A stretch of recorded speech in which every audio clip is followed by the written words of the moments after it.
नमस्कार। आज की इस व्याख्यान माला में मेरी ओर से आप सबका हार्दिक स्वागत है। बीएससी थर्ड ईयर के स्टूडेंट्स एवं महाविद्यालय के इस चैनल को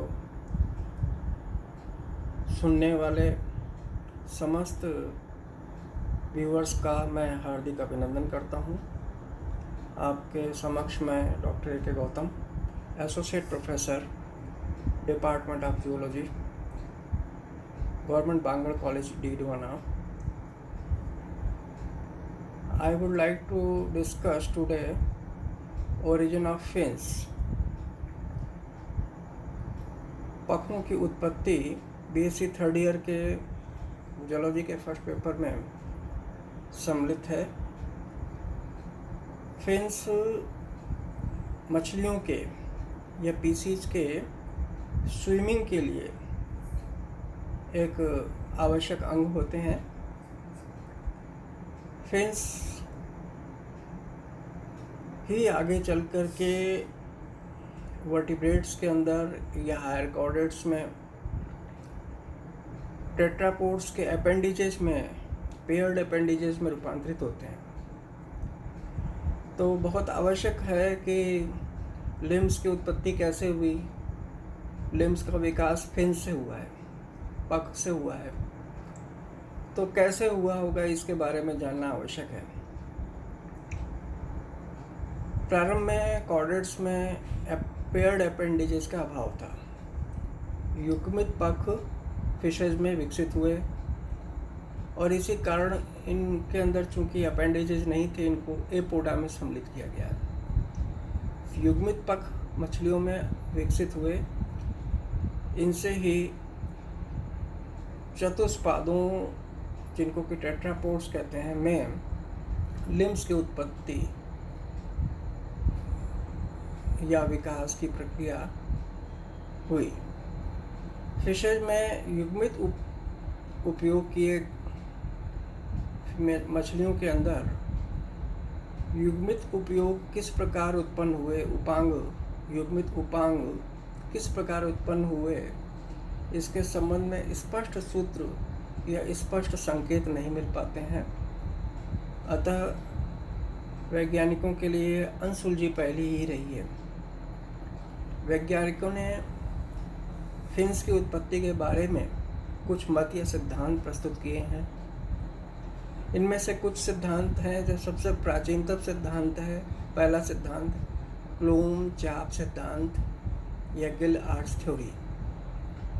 यह सिद्धांत गेगनबॉर नामक वैज्ञानिक ने 19वीं शताब्दी में प्रस्तुत किया था, और जिसके अनुसार युग्मित पख तथा पख कंकाल मतलब फिन्स एंड फिन्स स्केलेटन क्रमशः त्वचा के चपटे चौड़े वलन, क्या होता है, स्किन के ऊपर एक फोल्डिंग होती है, आउट फोल्डिंग डेवलप होती है जो कि चपटी होती है, चपटे चौड़े वलन तथा अंतिम क्लोन चापों के कंकाल के रूपांतरण हैं।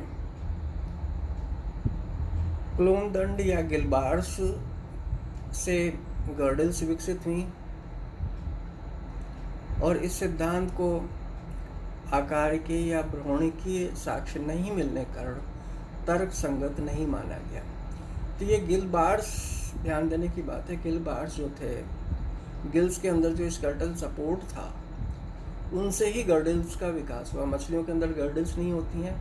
एम्फीबियंस के अंदर गर्डल्स, पेल्विक और पेक्टोरल गर्डल्स, सूंडी और हंस मेखला विकसित होती है, जो कि गिल्स बार का मॉडिफिकेशन होता है। तो इसके लिए कोई एम्ब्रियोलॉजिकल सपोर्ट नहीं होने से इसको एक्सेप्ट नहीं किया गया, इस सिद्धांत को, जो कि गिल आर्च थ्योरी के नाम से जाना जाता था।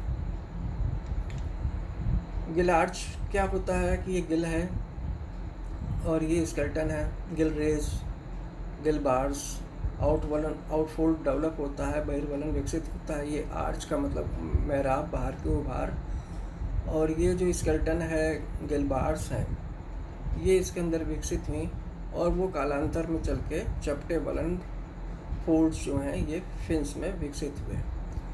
दूसरी थ्योरी है बाह्य क्लोन सिद्धांत, एक्सटर्नल गिल थ्योरी।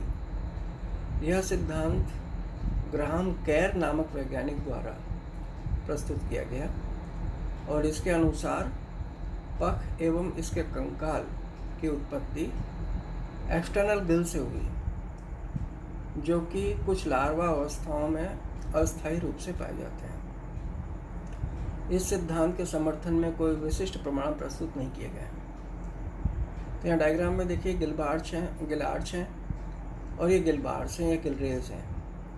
ए के अंदर देखिए, फिर बी के अंदर आप ये देखिए विकसित हो रहे हैं और ये ज़्यादा स्पष्ट विकसित हो गए हैं हम सी के अंदर। डी, ई और एफ के अंदर आप ये देखिए ये फिन रेज या फिन्स में स्पष्टता विकसित हो गए। तो ये बाहर की तरह एक फोल्डिंग होती है, उससे बनते हैं।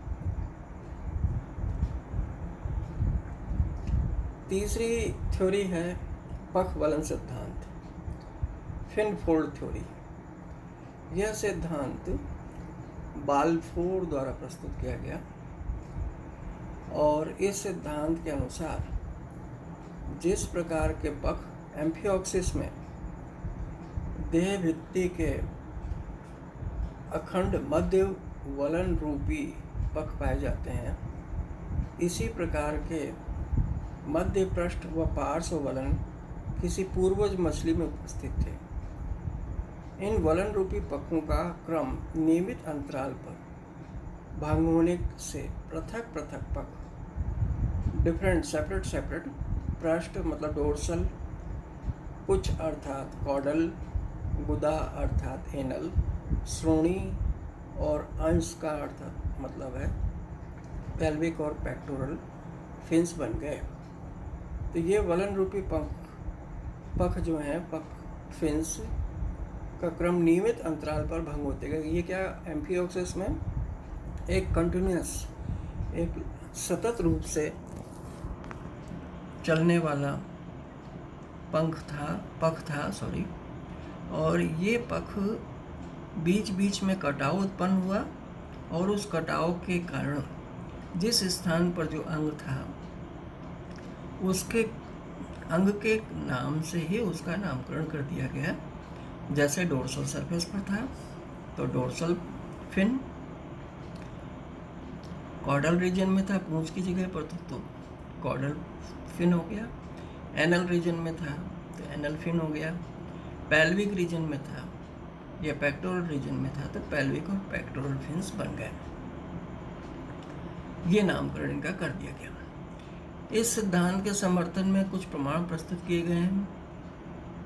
पहला, अयुग्मित व युग्मित पखों में कंकालीय संरचनाएं आधारभूत तौर पर समान प्रकार की पाई जाती हैं, जो इनके एक समान विधि से विकसित की और संकेत देती हैं, जो एक समान विधि से विकास की ओर संकेत देती हैं। दूसरा पॉइंट है, कुछ इलास्मोब्रैंक फिशेज में जो कार्टिलेजिनस फिशेज थी उनको इलास्मोब्रैंक फिशेज कहते हैं। कुछ कार्टिलेजिनस फिशेज के एम्ब्रियो में पेशी मुकुलों मस्कुलर बैंड्स की सतत विधि से विकास की ओर संकेत देते हैं। कुछ इलास्मोब्रैंक फिशेज के एम्ब्रियो में मस्कुलर बर्ड्स क्या होती हैं, पेशीय मुकुल बन जाते हैं, एक उत्फुलन बन जाता है, उत्फुलन उन बर्ड्स की सतत श्रृंखला पाई जाती है और इनमें से कुछ बर्ड्स में अयुग्मित एवं युग्मित पख बनाए जाते हैं। बनाने वाले उन बर्ड्स के अतिरिक्त शेष मुकुल लुप्त हो जाते हैं। शेष मुकुल लुप्त हो गए।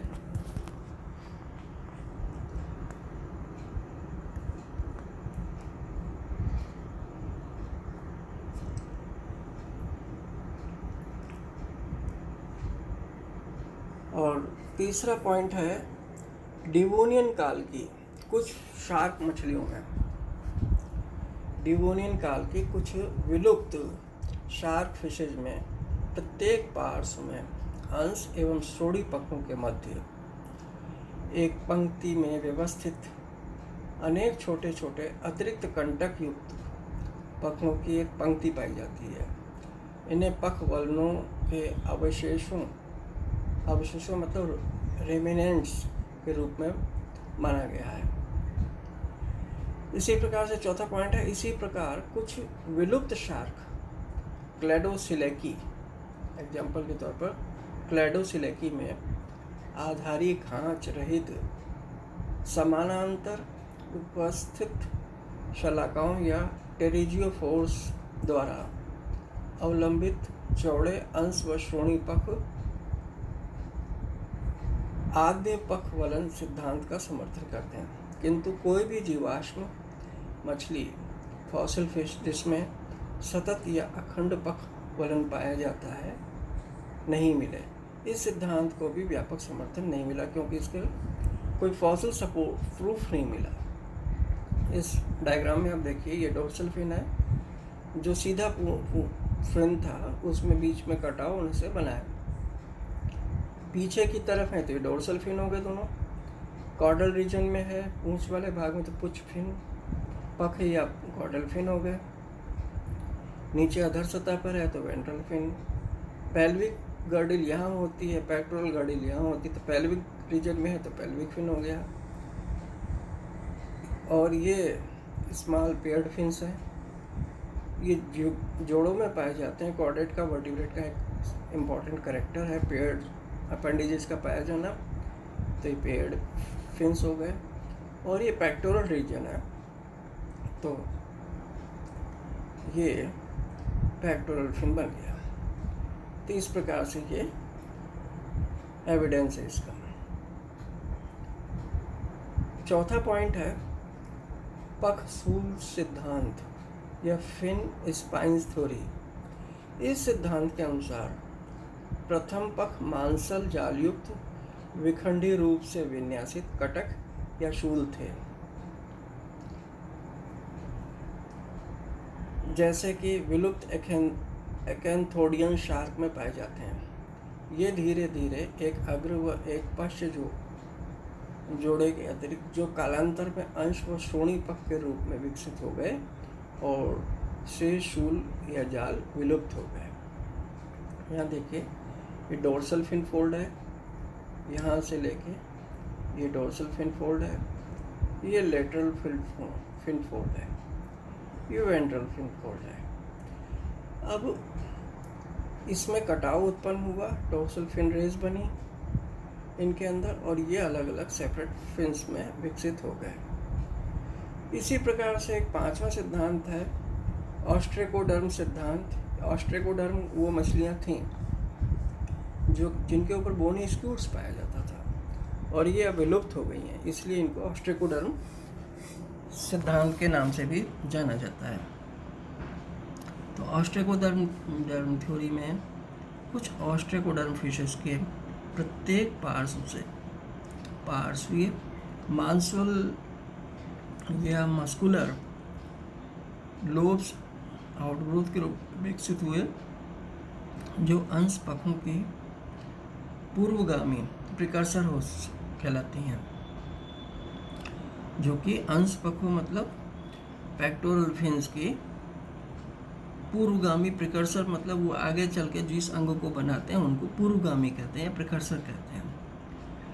कुछ ऑस्ट्रेकोडर्म्स में पखों की भांति डर्मल सूलों की अधर पार्श्व पंक्तियाँ पाई जाती हैं। डर्मल सूलों मतलब स्पाइंस की पार्श्व पंक्तियाँ पाई जाती थीं और आगे चलकर इनसे कुछ शूल लुप्त हो गए, जबकि कुछ अंश व श्रोणी प्रदेश में बने रहे, जिससे कि युग्मित पेयर्ड फिन्स एवं लिम्स का विकास हुआ। तो एक तो ये थ्योरी है।